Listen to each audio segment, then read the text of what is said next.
several days in a row. I'm going to keep it up as long as I'm having fun having a conversation with whomever pops up to say hi, or if no one pops up and say hi's, and I'm just here talking to myself. Absolutely fine. Um, I actually enjoy it just as much either way. Okay, that's not absolutely true. Um, I do I do enjoy airing my thoughts, putting them out there. It's a new perspective, even if I'm just doing it for myself. However, I do like the company. I do like the dialogue. I do like getting questions and being able to um, use that energy to go deeper. A conversation I was having yesterday, some questions as we were live. And sometimes you get to the point, you have some questions, you dig deeper, and you have to simply say, I don't know. I don't have an answer. Um, the truth is, we're not always supposed to have an answer. We maybe never are supposed to have an answer because every answer is really temporary. We reach a new understanding, a new depth. Um, we reach further into silence. And when you get into silence, how can there be an answer? How can you say something um, if silence itself is the very answer that you're looking for? Um, that's what happens in meditation is you have thoughts, you're dealing with thoughts, they come, they distract, whatever, it all happens. um, you'll replay a complete conversation you had with someone else or that you're having with yourself in the moment in your mind as you're meditating, and then you remember mantra, and then you come and you say the mantra, you think the mantra gently, easily. You're on a nice streak, thinking the mantra, releasing the mantra, um, and you start to fall into that gap. um, the gap is something that I'll talk frequently about, and I've already mentioned quite a few times that the gap is reality revealing itself.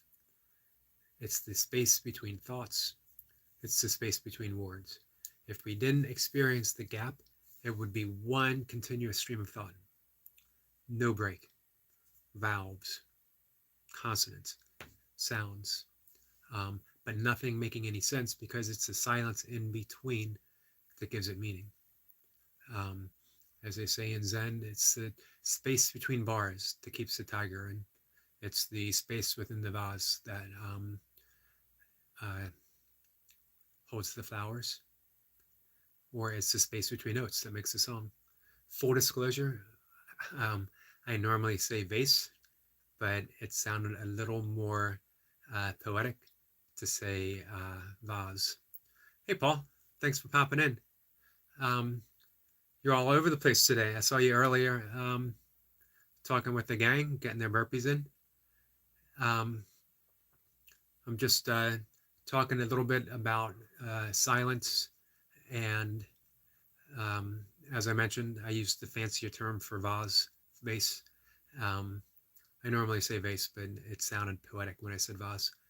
Um, that it is the space between, it's the space within the vase that holds the flowers. It's space between the bars that keeps the tiger in.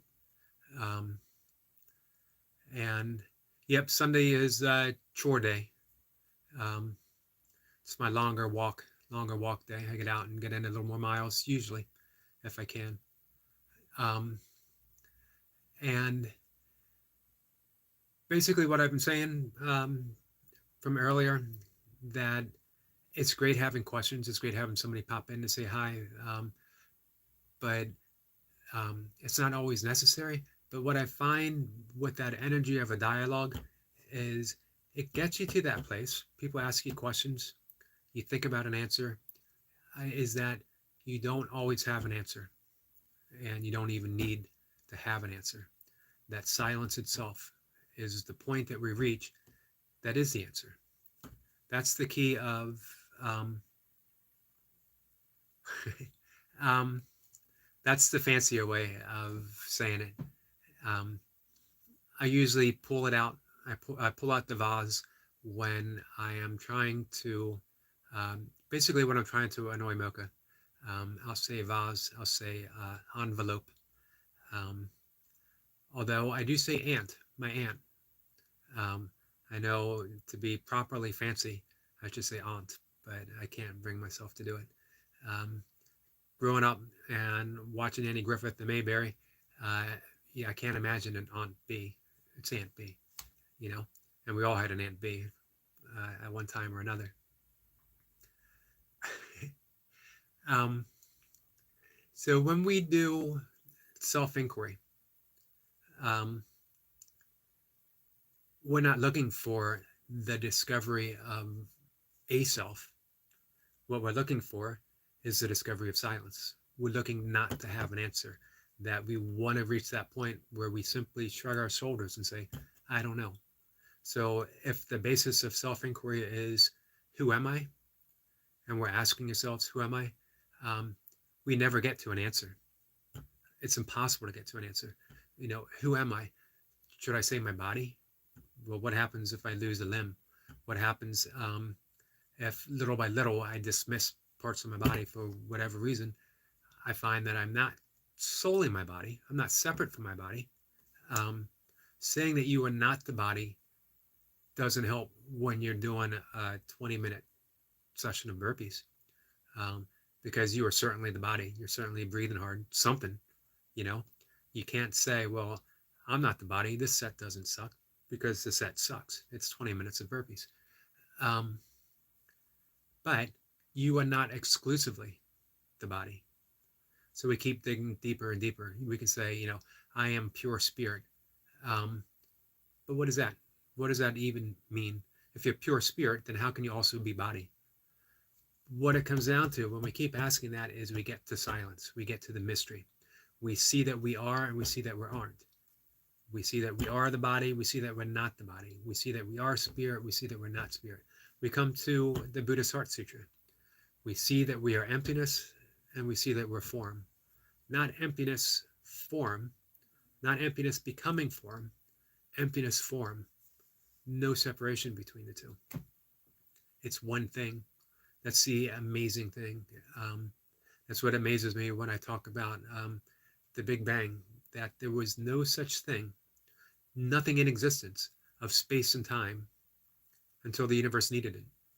And it created it as it needed it. Um, it's the same with everything. We still live in that mystery of the Big Bang. We are still part of that motion. We are still part of that gathering of particles and elements that give shape to the temporary form that we are, and that eventually something lets go of that form, and yet something still remains. Essence. Um, you know, we could call it whatever we want. I don't like to use terms like pure spirit or things like that, because you don't find pure spirit that doesn't include body. You don't find body that isn't pure spirit. It's one thing. Language doesn't help with the seamlessness of everything. We can only experience it, and we do experience it. Yet we have thoughts that tell us we're not experiencing it, and we believe the thoughts. If we just believe the body, we would know no separation, because we're not separate from the air that we breathe. We don't reach for air. We open our mouths. We breathe. We inhale. We exhale. We don't reach for the universe. We don't reach for space. It's right there. It's at the tip of my fingers. It's not even at the tip of my fingers. It's there. It is the tip of my fingers. My fingers themselves being what 99 point infinite 9 empty space. And then for whatever reason, there's that gathering of particles that become atoms, that become molecules, that become cells, that become skin, fingernails, but it's still empty space. So it's space reaching space under the illusion of form. So anyway, that's a long way of getting into talking about slugs. SLUGS, garden slugs, the glossy, slimy, slithering things that we find on the sidewalk after it rains, or on certain plants. And of course, when we think of them, we think that's pretty gross. It's pretty slimy, whatever. And they can be. They're also actually quite beautiful and essential. So I actually wrote about slugs this morning. And I'll read for today, the blog post isn't very long, because I don't know a whole lot about slugs. So, obviously it's not going to be very long. Here goes. For the past several days, heading out on my sunrise walk, and I've been greeted by slugs, or perhaps a single slug that lives in my yard. I have no idea of knowing, but it wouldn't surprise me, as slugs can live for 2 years once mature, if able to avoid the natural predators. That would seem no easy task, judging by their appearance. Slow-moving, being without a shell, and having no obvious forms of defense or self-protection. Yet nature is ever clever in its design, and slugs are able to harden their bodies, contracting into a ball, and along with the mucus they produce, making themselves harder to grasp. They are a vital food source for many birds and animals, an important aspect of life, belonging fully within a seamless ecological structure. Sidebar, I could have said ecological. I went with ecological, keeping with the vase theme for the day. Back to the blog. They're also often viewed as pests, destructive to gardens, and generally seen as gross, slimy, not beautiful or useful at all. I would agree on the slimy part, maybe even gross, if forced to add a personal label to my description, or at least until not too long ago.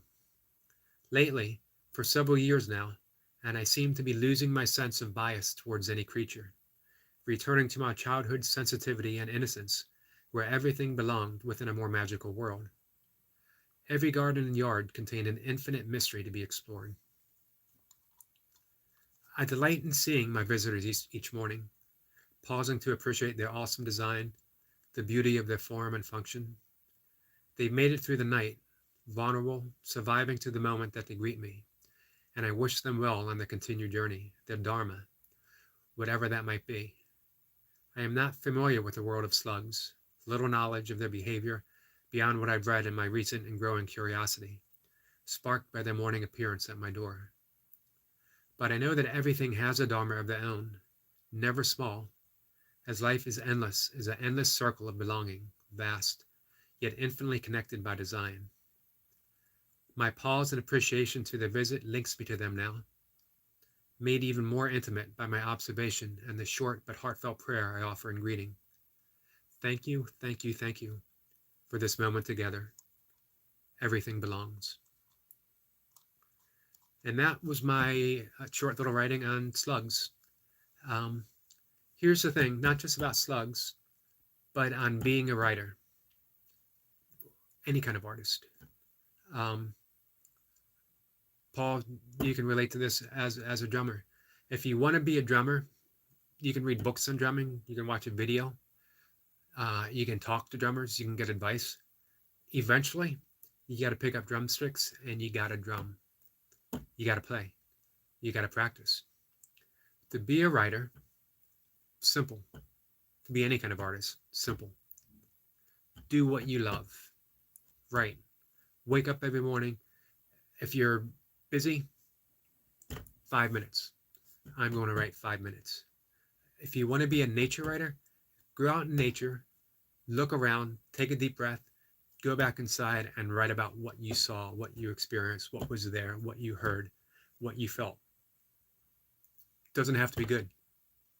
It only has to be words on a screen, words on paper, and guess what? You're a writer. Pick up drumsticks. Probably better to take a lesson or two.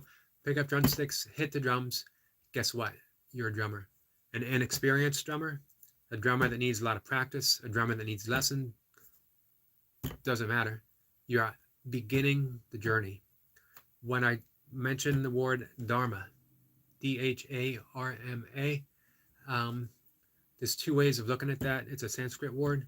One, in Buddhist circles, it's offered as the teaching of Buddha, the Dharma of Buddha. Um, but the original meaning in Sanskrit, and as it's presented in yoga and Vedic, um, actually, he does have similar advice, Paul, and so does Stephen Pressfield in the um, War of Art, which a book I read in I think 2000 or maybe 1999, and he said a writer writes no matter what, no excuses. You show up every day. I've taken that to extremes, not missing a single day in 23 years, not missing a meditation session or a breath session, and not missing a burpee session coming up on 600 days. But I have the time to take things to extreme. I am largely self-employed. I am a somewhat of a starving artist who's been very fortunate. I live in a house that's paid for. I only have to worry about property taxes, which is outrageous right now, living in Maryland. I generally don't mind paying taxes. I'm paying for schools. I'm paying for library. You can tell I have a socialist leaning. I'm paying for roads. I do, regret where some. I wish I had more say in where this money was going, because I would certainly divert it from some sources and put it somewhere else. You know what? Even death isn't certain. Only taxes. Um, if you believe in rebirth, reincarnation, a little subtle difference between the two.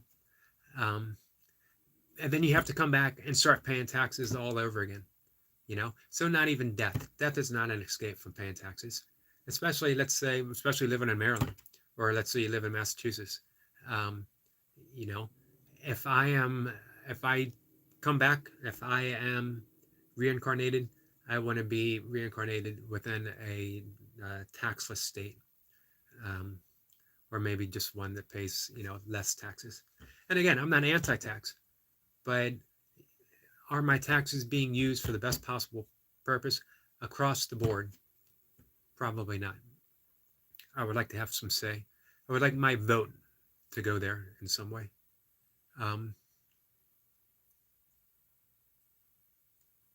That's true.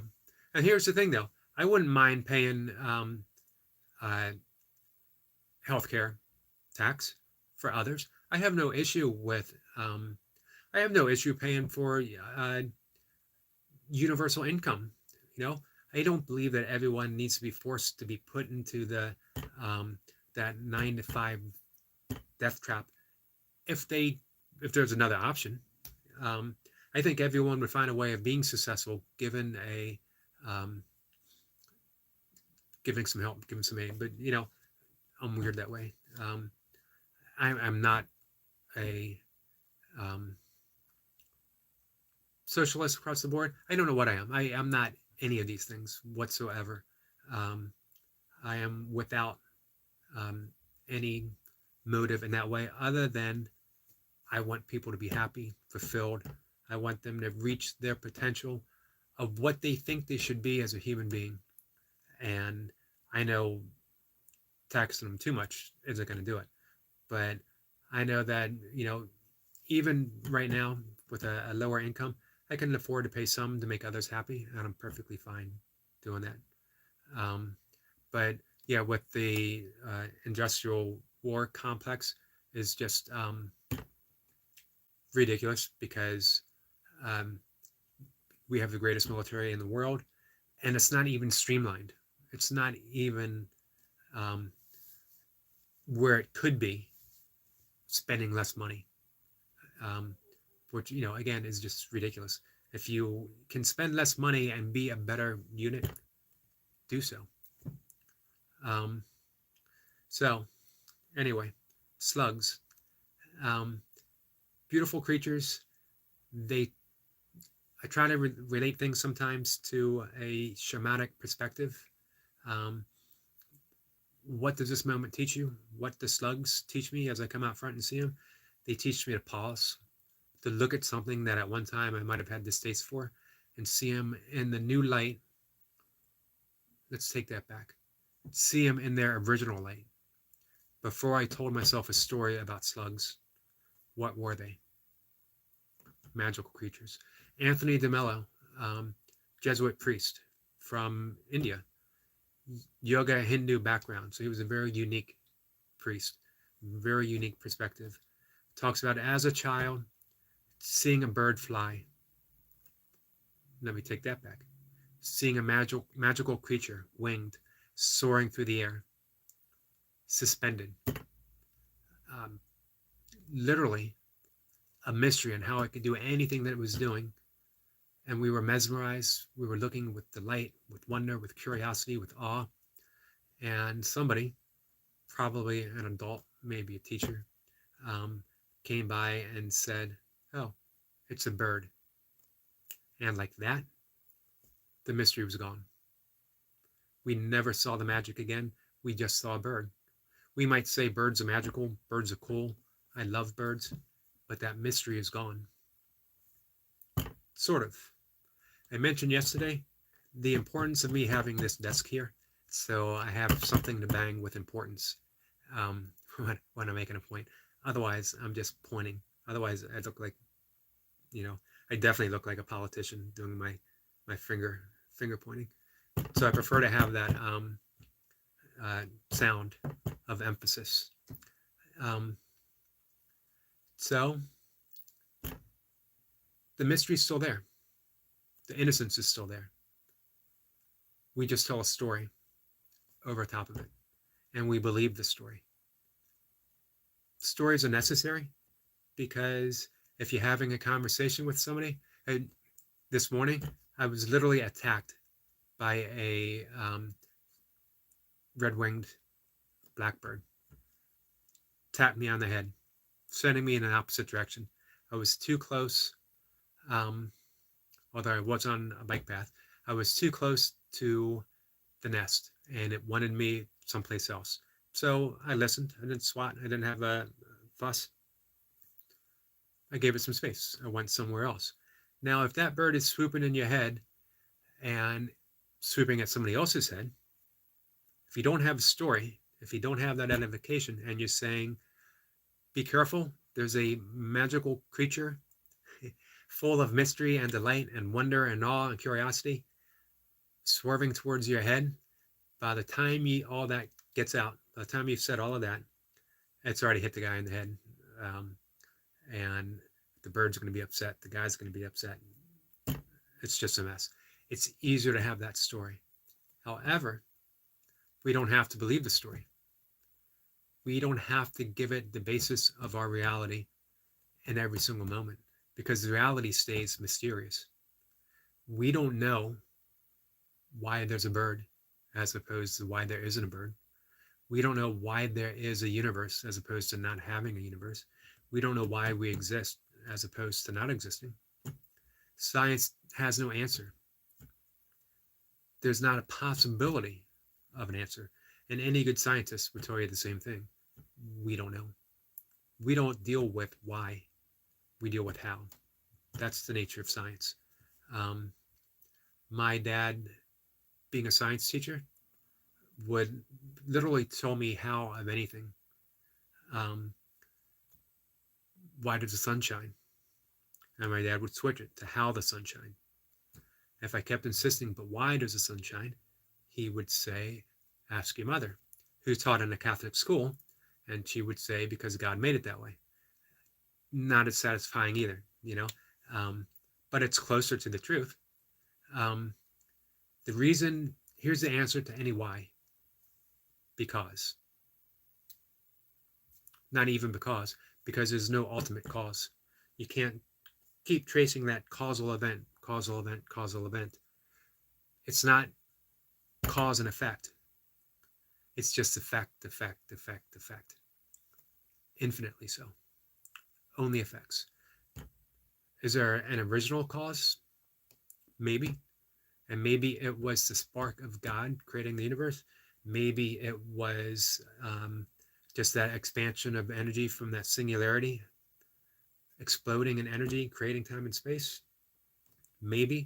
My favorite answer is because of turtles. Turtles all the way down. Um, I don't think Mocha McCarty is on board um, right now. But if she was probably nodding her head and saying yes. Turtles all the way down, maybe slightly interrupted by, I don't know, um, a dog on the back of a turtle. I think she posted something on Facebook of a dog on the back of a turtle. Um, or maybe it was a slug. I don't know. Um, I agree 100% with you, Paul. Turtles all the way down. You get to the bottom and you find there is no bottom. It's just more turtles all the way down. Um, and of course, the infinite means it's going in both directions. Turtles all the way up.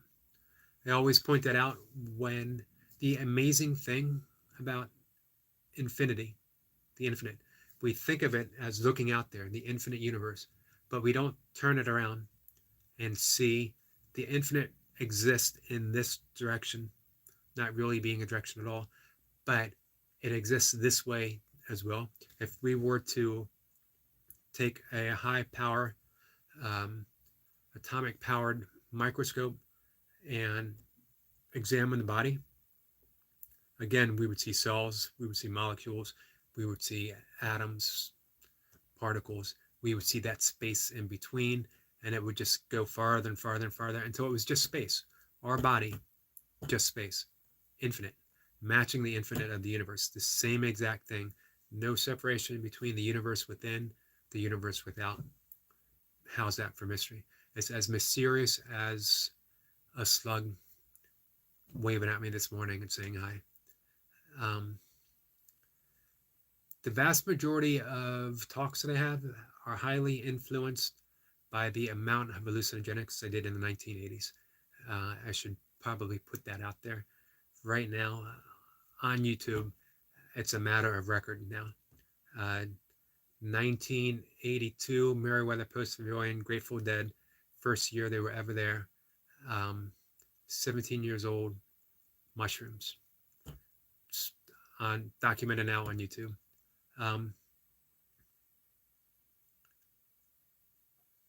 Paul, I agree with 100%. They are, in fact, the same thing. That we can't wrap our mind around nothing. We can't wrap our mind around infinity. And yet, it's all the same. It's the amazing thing about the Buddhist Heart Sutra. Emptiness is form, form is emptiness. I always come back to that. I come back to that somehow every single day. And I always have to point out to myself that it's the same thing. It's not that emptiness becomes form. It's not that form reverts back to emptiness. It's that in the moment, they are the same thing right now. I'm tapping on the table for emphasis, and the table is emptiness that is appearing as form, and in its form, whose reality is emptiness. The way to see our own, I did this the other day, the way to see our own emptiness is Douglas Harding, the British mystic philosopher, passed away in 2007. I think he was 96. One day, while he was traveling in the Himalayas, as I'm on my fancy kick for the day, looked down, saw his feet, saw his legs, saw his torso, and realized that he had no head. I've talked about this before, the realization of having no head. We have never seen our head before. We've never seen our face before. In Zen, they always talk about the faceless face, the headless head. What did we look like before our parents were born? What is our original face? But Douglas Harding took it a step farther, realizing we've never seen our face before. We've seen photos. That's a funny thing, having a nose and having a mustache, because as I look in the direction of my face, where do I see the nose coming out of? I see a tip of my nose, but where is it coming out of? What do I see beyond the nose in this direction? Where is my mustache coming out of? It's a mustache for me in this direction, floating in space. It is a floating mustache, every bit as mysterious as the bird flying in the sky before it was given the description or label of a bird. Floating mustache, underneath of a floating nose. But when I look in your direction, I see a face. I can't call it your face because you don't own it. When you're looking for your own face, you don't see it. When you look in my direction, you see my face. We've essentially given ourselves the space to possess each other's face. Looking at someone, they give me the capacity to have a head. When you look in my direction, I'm giving my capacity, my emptiness, my nothingness in order for you to have a head. We are trading space, which is the essence of the word namaste. The space here salutes the space there, and ultimately it's just one space. What Douglas Harding says is point at the floor, notice the essence of the floor, the floorness, the color, the green, the feel. It's an object. It appears separate, distinct from us, distinct from our feet. And we look at our feet and we see there's two of them and that they're objects as well, and they touch another object of the floor. And that from the feet we see our legs, and our legs are objects. Our torso is an object. All things appearing in space. We continue pointing. I point at my desk. I point at my camera, at my phone, and I see that it's a phone separate in observation from what I think of as me. Until I point in this direction, I'm not looking at my finger. I'm looking at the direction of the observer. I'm looking for the seer. I'm looking for the one who sees. And what I see is a floating mustache. I see an outline, lens floating in space. I see the tip of the nose coming out of absolutely nowhere. The nose is a big bang, nothingness, and all of a sudden form. That's Zen. That's the essence of Zen. Emptiness appearing as form, not two separate things. We've realized that's Buddhist, that's enlightenment right there. That is awakening. Seeing yourself as spaciousness. Because as spaciousness, what clings within spaciousness? Memories appear. Things appear. Concepts appear. All those are appearances within the emptiness that we are. Ultimate spaciousness. It allows for everything. Everything. How can you hold a grudge when you're the infinite? Think of the infinite. Think of that one little grudge that we have and how inconsequential it actually is within the universe of beingness that we are right now at this moment. Why would we want to cling to something so small that makes us feel so miserable and as small as that is? That we're only as large as our smallest grievance, because it limits us. It reduces us to something instead of the ultimate nothingness of what we are. The wonderful thing about seeing that emptiness is realizing, just like the Heart Sutra, it's not empty at all. It's capacity. When I see this way, I don't see my face, but I do see this room. And the room is appearing in that emptiness. If I step outside of this room, I see my house. If I step outside of my house, I see the universe expanding.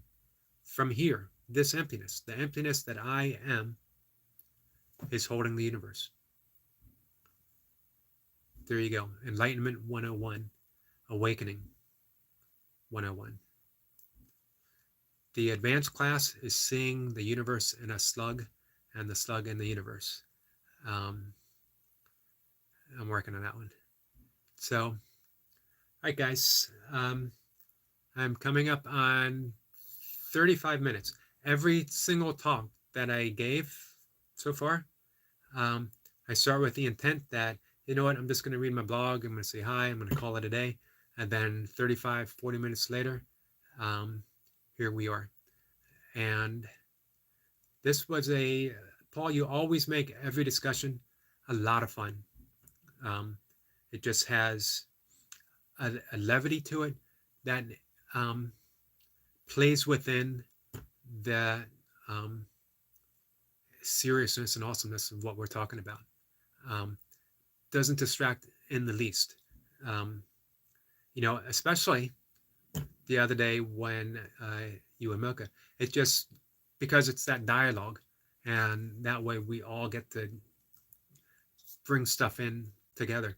The spirituality of a yam, the potato essence, never would have come into existence without you and Milka bringing that energy of making it into something. And like I said, it just brings, you definitely bring quality that makes my mind go in different places, makes me think, and is just helpful. And it's the same as I was mentioning some questions from Milka yesterday, and it makes me realize that sometimes you just need to throw your hands up in the air and say, I don't know. I don't have the answer, because the answer is a mystery. Things happen, and that's the magic to them. That's the shamanic event of things just occurring. We have a universe because there's a universe. People say, why do we have suffering? We have suffering because we have suffering. Because sometimes things absolutely suck. Because sometimes there's sorrow, because sometimes we've lost someone we loved, because sometimes things simply hurt. However, it doesn't mean that suffering should be pushed aside or ignored, or that we grit our teeth and get through it, that we take that stoic approach. I'm in no means a stoic person. If suffering is as natural as smiling, then it is no worse than smiling. Or depression being no worse than joy. It all exists within that spaciousness, within that awareness. We don't cling to it, but we don't push it away. We simply allow it. It's Rumi's Guest House, the Persian poet Rumi, his wonderful poem, The Guest House. And awareness is the guest house. And if we're a true welcoming entity into this guest house, if we're someone who truly loves visitors, I'm not one of those people, by the way. Nobody is invited to visit my house. That's not true. Actually, anyone can come over, but I am not much for visitors or visiting either. So you don't have to worry about me knocking on your door and saying, hey, you know what, I thought I'd pop by for dinner and then maybe breakfast 2 days from now. But everything's welcome in the guest house. A true host doesn't say, sorry, you're only allowed to have 2 bags. You're only allowed to have 1 suitcase. I didn't expect you to bring your dog or whatever. A true host says, welcome. We are a guest house. Depression's welcome. A grievance is welcomed. Resentment is welcome. However, we don't cling to them because, again, we have that infinite nature going both ways. We're that spaciousness. So grievance appears, and yet there is no one to give it to. There's grievance, but there isn't a separate you that I'm aggrieved at. Let's just say pissed. I might be pissed. I might be pissed off, but it's no longer directed at someone. It's not directed at anything in particular. It might feel that way, but it can't. Paul, don't cancel your trip because I'm sure mccarty, especially as I don't think she's here, um, you know, she's more than willing to host Paul from Oregon over. Actually, she probably would. Um, but it's all a guest house. Every guest is welcome. Um, but again, the secret, the key, is to look at that spaciousness and realize it's not clinging to us any longer. That we can be angry without suffering. Here's the last thing that I'll say. It makes us karma free. We can be angry without suffering the effects of karma. And there is a heavy price to pay for anger when we're attached to it. People often like to say, well, I don't believe in karma or whatever. I'm not punished by my anger. True. Anger is the punishment. Your blood pressure is raised. It has an effect on the heart. It has an effect on the blood vessels. It has a cellular effect on the body. Just being angry. That's not wrong. However, what if you could be angry and not suffer those effects? By not clinging to it, by not applying it towards a person or a thing or event. It's just anger. It's here. It's appearing. It'll go when it goes. It'll vanish like a cloud. That's why in Buddhism, they liken our original nature to the blue sky. Blue sky has the ability to hold everything, including the color blue, because the sky isn't really blue. So it holds blue, it holds clouds, it holds treetops, it holds airplanes, it holds spacecrafts, everything. And yet it is free from the karma of all of those items. That's who we are. We are the blue sky nature. All right. With that, guys, we'll see you later. Paul, I don't know if you've done your workout yet. Isn't Sunday Rings Day? I think it's usually like some kind of pulling session because Mondays, I know, is a 6-count session. Have a good workout. Enjoy the park. I hope it's a good day. I hope you have good air quality out there. I know it's an issue. It's much better here. The Canadian fires seem to be have been dampened down quite a bit. So have a good workout. Enjoy it. I'm actually going to sit for my afternoon last meditation of the day. And thanks again for popping in and, again, helping my mind go in whatever direction. I liken you to the pink beam of information. So this entire conversation, it's all been beamed, the pink beam from your mind, expanding my world in this conversation right now. So I appreciate it. And I'll see everyone tomorrow for my morning workout, and then I'll pop in again tomorrow. Very, very last thing. I know I keep saying that. Anyone wants to do a joint conversation back and forth, let me know. It'll be fun. We'll discover some new things. I'll talk to you guys later. Take care.